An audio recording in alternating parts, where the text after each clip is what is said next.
7 honey mistakes ruining your health. Mistake number 1. Assuming all honey is the same. The first mistake almost everyone makes at some point is assuming all honey is the same. You might simply grab a jar off the shelf at the grocery store, see that it's golden and smooth or labeled pure honey, and think that's good enough. But the truth is it's not. When it comes to honey, the type, processing, and source matter a lot. In reality, not all honey is created equal. The kind you choose can make the difference between a nutrient-rich superfood and little more than flavored sugar syrup. Let's start with raw honey versus processed honey. Raw honey is taken straight from the hive, only strained to remove debris, but otherwise unheated and unpasteurized. This means it retains all its natural enzymes, antioxidants, vitamins, and antibacterial compounds.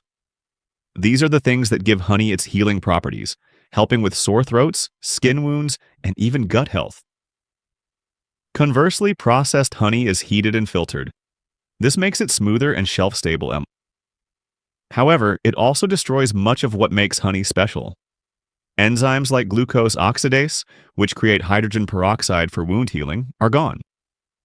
Antioxidants that help fight inflammation are mostly gone. What you're left with is essentially sugar water in honey's clothing. Then there's ultrafiltration, a method some commercial producers use to make honey look clearer and more appealing. The problem is that this process removes pollen, which is a key indicator of honey's origin and quality. Without pollen, it's nearly impossible to trace where the honey came from.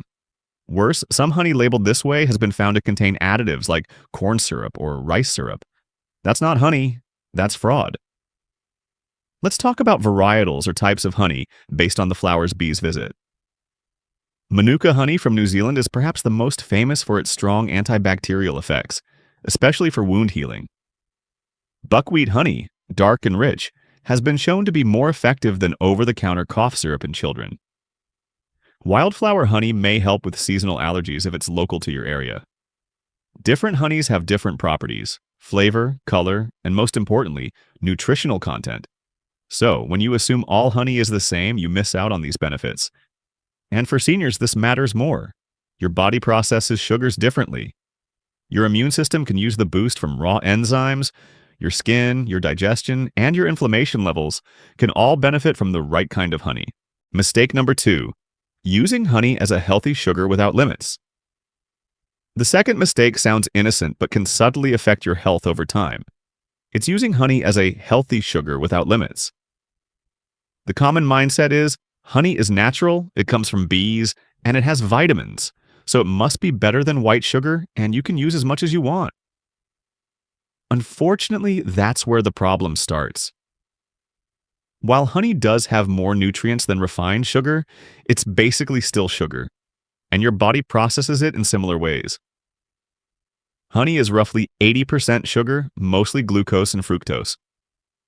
When you eat honey, your blood sugar still rises, your pancreas still has to release insulin, and if you overdo it, your liver still has to work to metabolize that sugar, just like with table sugar or corn syrup. It's true that honey contains trace minerals, enzymes, and antioxidants, especially in raw or darker varieties. But these helpful compounds don't cancel out the massive sugar load that honey provides.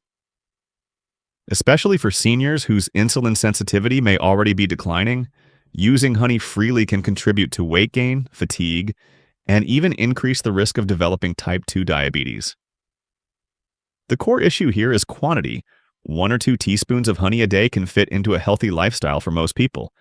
But adding it to tea, oatmeal, baked goods, salad dressings, marinades, smoothies, and snacks, all in one day can add up quickly. Let's do the math. 1 tablespoon of honey has about 17 grams of sugar. If you use 3 tablespoons across your meals and drinks, that's over 50 grams of sugar. Meanwhile, the American Heart Association recommends that older adults limit added sugar to no more than 25 to 36 grams per day. This means even your healthy honey habit could be doubling your recommended sugar intake. Another factor is that people often trust honey too much. When something is labeled natural, we mentally give it a free pass. But that can lead to careless choices like drizzling honey on everything without thinking twice. That sweet little spoonful still counts. And for people watching their weight, blood sugar, or inflammation, it adds up. So, what's the smart way to use honey? First, treat honey as a condiment, not a main ingredient. Use it intentionally and in small amounts. Choose raw, high-quality honey to get the most nutritional benefit. Second, be mindful of where honey shows up throughout your day. If you use it in your tea, skip it in your oatmeal. Finally, remember your health context. If you're managing blood sugar, cholesterol, or weight issues, it's better to think of honey like a treat, not a staple. Mistake number 3. Ignoring the impact on blood sugar and diabetes risk. This third mistake is especially critical for anyone managing blood sugar, ignoring how honey affects your glucose levels and diabetes risk. Honey might seem healthier than sugar because it's natural and contains trace nutrients, but it still behaves like sugar in your body. When you consume honey, your blood glucose rises, sometimes sharply. And for seniors who are more likely to be insulin resistant or pre-diabetic, this spike can have real consequences. Let's talk numbers. Honey has a glycemic index, GI, ranging from 45 to 65 depending on the type, which is lower than table sugar but not low. That means it still raises blood sugar just at a slightly slower pace. And when combined with other carbs in a meal, that effect can amplify. If you already have issues managing blood sugar or are taking medications for diabetes, ignoring this impact can subtly sabotage your efforts. Furthermore, some people falsely believe honey can help stabilize blood sugar. That's not true. While honey may have a milder impact than refined sugar, it is still high in simple sugars and provides quick energy, not stability. Using it as a regular part of your diet without checking your blood sugar response is risky. It's also worth noting that not all honeys affect blood sugar the same way. Raw, darker honeys like buckwheat or manuka may have slightly more antioxidants, which could theoretically support inflammation reduction. But even these varieties still contain sugar, and their GI is only modestly better. The health benefits do not outweigh the blood sugar impact if you're consuming too much. This is where portion control and timing become key. A teaspoon of honey after a high-protein meal will affect your blood sugar less than the same amount on an empty stomach. Similarly, pairing honey with fiber-rich foods or healthy fats can blunt the spike. But again, these are strategies for minimizing the impact, not eliminating it. If you're diabetic or borderline, monitor your blood sugar when you eat honey. Use a glucometer or continuous glucose monitor if available. Keep a log and look for patterns. Do your levels stay stable when you add honey to your tea, or do they shoot up? Information is power. Some seniors think honey is safe just because it's better than soda or candy, but that's like saying fruit juice is better than cola. Technically true, but the sugar still adds up. The best approach is to limit honey to small, occasional uses and prioritize real, whole foods that help control your blood sugar like vegetables, nuts, seeds, lean protein, and fiber. We're not here to say honey is bad. It's just not free from consequences. If you're already dealing with insulin resistance, high fasting glucose, or HbA1c levels creeping up, be cautious. Talk to your healthcare provider about whether honey fits into your plan and how much is realistic for your current health goals. Mistake number 4. Heating honey too much. When cooking or baking. The fourth mistake often happens in the kitchen. Heating honey too much during cooking or baking. We all love the idea of honey-glazed carrots, warm honey in our tea, or using it in baked goods instead of sugar. But what most people don't know is that exposing honey to high heat can destroy many of its beneficial properties and may even create harmful compounds. Let's unpack this. Honey is rich in enzymes, antioxidants, and natural antibacterial compounds, especially when it's raw and unfiltered. These are what give it health-promoting powers, from soothing sore throats to helping wounds heal. However, these beneficial compounds are heat-sensitive. That means once honey is heated beyond a certain temperature, generally above 40 degrees Celsius, 104 degrees Fahrenheit, its nutritional quality begins to decline. And when it's heated beyond 60 degrees Celsius, 140 degrees Fahrenheit, most of the enzymes are gone. What's left is mostly sugar and water. Think about the average cooking and baking temperature around 150 degrees Celsius to 200 degrees Celsius, 300 degrees Fahrenheit to 400 degrees Fahrenheit. This temperature is enough to obliterate every beneficial compound in your honey.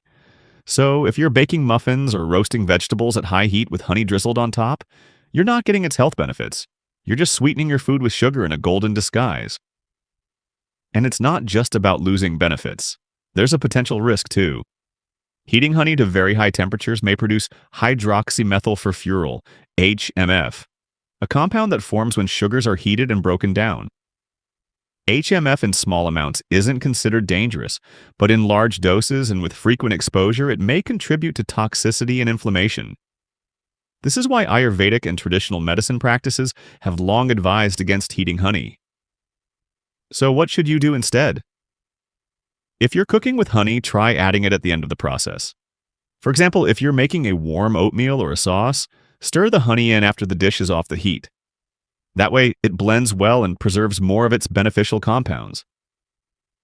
In baking, if you need a sweetener that can withstand heat, consider alternatives like maple syrup, date paste, or coconut sugar. These don't have the same enzyme profiles, but they also don't pretend to.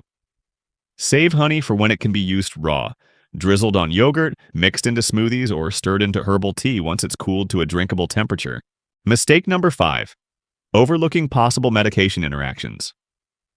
This fifth mistake is often overlooked because honey is natural and widely seen as safe. But for seniors taking medications, overlooking possible interactions with honey can lead to unwanted complications. Let's be clear, honey is generally safe for most people in moderate amounts. However, for individuals on certain prescriptions, especially older adults managing multiple conditions, it's important to know that honey isn't always as harmless as it seems. One of the first areas of concern is blood sugar regulation. If you're taking medication for type 2 diabetes like metformin, insulin, or sulfonylureas, honey can interfere with your glucose control. While some people assume natural sugars like honey are safer, they still raise blood sugar levels significantly. Combined with medication, this can cause a rapid spike and crash or lead to hypoglycemia if dosing isn't adjusted. Another issue is blood pressure medications. Some animal studies have shown that large amounts of honey might enhance the effects of these medications, potentially lowering blood pressure too much. While human data is limited, it's still smart to watch for symptoms like dizziness, lightheadedness, or fatigue if you consume honey regularly while on these drugs. For those on blood thinners like warfarin, clopidogrel, or aspirin, there's a small but real concern as well. Honey, particularly in raw form, contains natural salicylates, which can have a mild blood thinning effect. While unlikely to cause issues alone, in combination with prescription anticoagulants, it may increase bleeding risk. Diuretics and electrolyte balance are another angle. Honey contains small amounts of potassium, and if you consume large amounts while taking potassium-sparing diuretics, it could potentially contribute to an electrolyte imbalance, though this is more a concern for frequent high honey intake. And don't forget about gut-related drugs like PPIs or antacids. While honey is sometimes used as a natural remedy for reflux or ulcers, mixing it with acid-reducing medications may blunt its antimicrobial benefits in the gut, or make some symptoms worse, especially if you're also sensitive to sugar. So, how do you stay safe? Start by discussing honey use with your pharmacist or doctor, especially if you've just started a new medication or recently increased your honey intake. Don't rely on assumptions or general advice. Get personalized feedback based on your prescription list and health goals. Also, stick to moderate amounts. A teaspoon or 2 per day is unlikely to cause problems for most, but avoid loading up on honey just because it's natural. Too much of anything, even something as wholesome as honey, can throw off your medication balance or mask symptoms that need medical attention. Mistake number 6. Not checking for additives or fake honey. This 6th mistake could be costing you health benefits and money without you even realizing it. When you buy honey, you expect something pure and natural. But unfortunately, what's in many honey jars isn't 100% real honey. In fact, studies have found that a surprising amount of honey sold in stores, especially low-cost, mass-produced brands, is diluted or adulterated. That means you're not just getting honey from bees, you're also getting added sweeteners, fillers, or even industrial syrups. Why does this matter? Because fake or adulterated honey lacks the nutrients, enzymes, and antibacterial properties that give honey its health edge. Instead of helping your digestion or boosting your immune system, it's basically just processed sugar with a different label. Let's talk about some common additives. Many counterfeit honeys are blended with high fructose corn syrup, glucose syrup, rice syrup, or invert sugar syrup. These cheap fillers make the product taste sweet and look golden, but they offer zero health value and can actually increase inflammation and blood sugar more rapidly than natural honey. One of the biggest red flags is ultrafiltration. This is a process used by some manufacturers to remove pollen from honey, giving it a clearer look and longer shelf life. But pollen is what helps identify the source and authenticity of honey. Without it, there's no way to trace where the honey came from or confirm that it even came from bees. Worse yet, some imported honeys have been found to contain antibiotics, heavy metals, or contaminants that can be harmful, especially to seniors with weakened immune systems or existing health conditions. So, how can you protect yourself? Start by looking for raw, unfiltered honey, ideally from a local source or a reputable brand. Look for labels that include terms like 100% pure honey, no additives, or single origin. These are signs you're more likely getting the real deal. Be cautious of honey that's overly clear, watery, or ultra cheap. Good quality honey tends to be thicker, cloudier, and more flavorful. Real honey also tends to crystallize over time. This is a natural process and a good sign, not a defect. Check for certifications like USDA Organic or Non-GMO Project Verified. And when possible, buy from farmers markets or directly from beekeepers. You can even ask for lab results if you're unsure. Many quality producers will happily provide them. In short, if you're using honey for its health benefits, it needs to be the real stuff. Otherwise, you're just adding unnecessary sugar to your diet and possibly some hidden risks too. Mistake number 7, forgetting about honey's external benefits. The 7th mistake is about missing out. Not on what you're doing wrong, but what you're not doing at all. It's forgetting that honey isn't just a food. It's also a powerful natural remedy for your skin, throat, and more. Many seniors think of honey as something you eat, and yes, it's great in tea or on toast. But honey's benefits go far beyond your taste buds. Used topically or therapeutically, honey can support healing in ways that few natural products can. Let's start with the skin. Raw honey has natural antibacterial, anti-inflammatory, and moisturizing properties, which makes it useful for managing minor wounds, burns, and even certain skin conditions. It helps create a protective barrier over the skin while drawing moisture in. For seniors with thin or dry skin, this can be especially soothing. Studies have shown that Manuka honey in particular can help promote wound healing, prevent infection, and even reduce scarring. This is why some hospitals now use honey-based dressings in clinical wound care. For home use, a dab of raw honey on a scrape or dry patch can calm irritation and speed healing. Honey also works wonders for sore throats and coughs. In fact, research has shown that honey can be more effective than over-the-counter cough syrups for easing nighttime coughing and improving sleep. Its thick texture coats the throat, while its natural enzymes help fight inflammation and bacteria. If you're dealing with seasonal allergies, some people also find relief from local raw honey.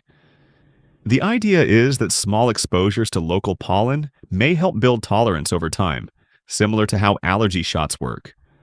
While the science is still emerging, many seniors swear by this approach as a gentle natural support during allergy season. Honey even shows promise for digestive health.